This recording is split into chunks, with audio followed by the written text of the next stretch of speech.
누구나 어딘가에 소속되고 싶어 하잖아요. 진정한 공동체를 찾고 싶어 하고요. 근데 그게 참 쉽지 않죠? 오히려 그 과정에서 좌절을 맛볼 때가 더 많습니다. 오늘은 바로 그 문제, 사람이 애써서 만드는 공동체가 아니라 신이 이미 만드신 손으로 만들지 않은 공동체에 대해 이야기해 보려고 합니다.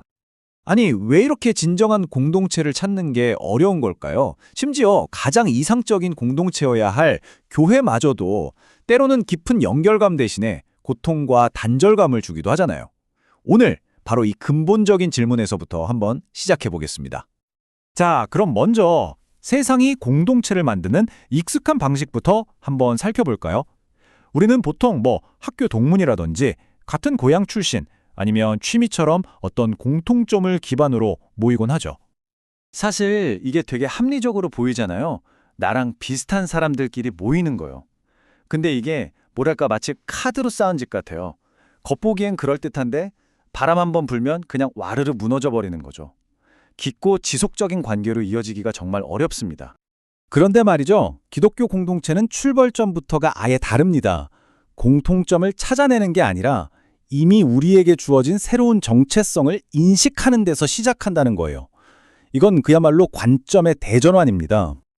여기서 진짜 재밌는 게 뭐냐면요. 성경이 쓰는 주어가 확 바뀐다는 거예요. 갈라디아서에서는 나가 그리스도와 함께 죽었다면서 개인에게 집중하거든요. 근데 에베소서에서는 하나님이 우리를 그리스도와 함께 살리셨다고 선언해요. 초점이 나라는 개인의 이야기에서 우리라는 공동체의 이야기로 완전히 옮겨가는 거죠. 이 구절을 보세요. 우리가 각자 다른 작품이 아니라 하나의 집단적인 창조물이라는 걸 딱 못 박아서 얘기해요. 보통 우리는 나는 하나님의 걸작이야 이렇게 생각하기 쉽잖아요. 근데 성경은 아니, 우리가 바로 하나님의 걸작이야 라고 선언하는 거죠. 여기서 핵심이 뭐냐면 이 새로운 정체성이 애초부터 공유된 거라는 점이에요. 원문을 보면 작품들이라는 복수형이 아니라 작품 딱 하나를 가리키는 단수형에 쓰였거든요. 이게 무슨 뜻이겠어요? 우리 한 사람 한 사람이 아니라 우리 모두가 합쳐져서 하나의 위대한 예술 작품이라는 거죠. 자, 그렇다면 이 하나의 작품이라는 게 구체적으로 어떤 모습일까요? 성경이 이걸 세 가지 아주 강력한 이미지로 보여주거든요. 하나씩 한번 뜯어보죠. 첫 번째 이미지는 바로 가족입니다. 생각해보세요. 형제자매끼리 맨날 사이좋게 지내나요? 아니죠. 싸우기도 하잖아요. 그렇다고 가족이 아닌 게 되나요? 아니란 말이죠. 우리의 관계도 마찬가지예요. 서로 얼마나 잘 지내느냐가 중요한 게 아니라 우리 아버지가 하나님이라는 그 변하지 않는 사실, 그게 우리를 묶어주는 겁니다. 두 번째는 몸이라는 이미지예요. 손하고 발이 하는 일이 전혀 다르지만 결국 하나의 뇌를 따라서 움직이잖아요? 이것처럼 예전 같으면 절대 한자리에 있을 수 없었던, 심지어 원수였던 사람들까지도 그리스도라는 하나의 머리 아래서 한 몸이 되는 거예요.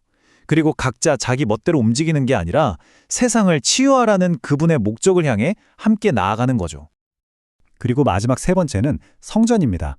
벽돌 하나하나가 모여서 웅장한 건물이 되잖아요. 바로 우리가 그렇게 함께 지어져가는 예배 공동체라는 뜻이에요. 그리고 이 공동체는 그냥 지금 이 모습에 만족하는 게 아니라 하나님과 영원히 함께할 그날, 그 미래를 바라보면서 희망을 노래하는 공동체라는 거죠. 자, 그런데 여기서 딱 이런 질문이 나올 수밖에 없죠. 아니, 이렇게 멋진 청사진이 있는데 왜 현실 교회에서는 상처받고 실망하는 일이 끊이지 않는 걸까요? 이 괴리감은 대체 어디서 오는 걸까요? 그 이유는요, 설계도가 잘못돼서가 아니에요. 우리가 그 설계도를 진짜로 믿지 않아서 그렇습니다. 머리로는 알죠. 우리는 하나님의 가족이야, 그리스도의 몸이야. 근데 그 진실대로 살지를 못하는 거예요. 한번 생각해 보세요.